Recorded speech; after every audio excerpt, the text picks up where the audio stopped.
generally speaking, everything you do is for humanity. Why? Why are we worth it? Why do you care about the politics? Why do you care about multiplanetary species? Consciousness, you mentioned that, but like, yeah. Do you ever get like, feel like that's maybe not the case or not true? I mean, I think it's a good question you ask, because it goes to like at a foundational level, what is my philosophy, and why does it lead to this conclusion? So the reason is that when I was a teenager, I had like an existential crisis to try to figure out what's the meaning of life.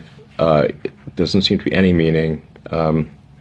For me, at least, the religious texts, and I read all of them that I get my hands on, did not seem convincing. Then I started reading the philosophers. Be careful of like reading German philosophers as a teenager. It's definitely not going to help with your depression.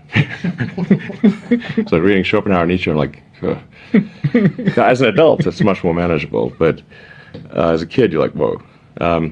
So then I was like, man, I'm just like struggling to find meaning in life here. And then I read Hitchhiker's Guide to the Galaxy, and basically what Douglas Adams was saying is that we don't really know what the right questions are to ask. Like, the question is not what's the meaning of life. In the Hitchhiker's Guide to the Galaxy, Earth, it turns out, is a big computer and its goal is to answer the question, what's the meaning of life? And Earth comes up with the answer 42.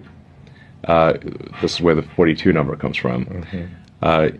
And 420 is just 10 times 42. One order of magnitude. Yeah. In that book, which is really sort of a book about, it's an existential philosophy book disguised as humor, they come to the conclusion that no, the real problem is trying to formulate the question. And to really have the right question, you need a much bigger computer than Earth. And so maybe like one way of characterizing this would be to say the universe is the answer. What is the question? Or what are the questions? The more we can expand the scope and scale of consciousness, the better we can understand what questions to ask about the answer that is the universe. The more we can expand consciousness and become a multi-planet species, ultimately a multicellular species, we have a chance of figuring out what the hell's going on. And so, this is why I think we should have more humans and more digital, both biological and digital consciousness, and why we should become a multi-planet species and a multicellular species, is so that we can understand the nature of the universe.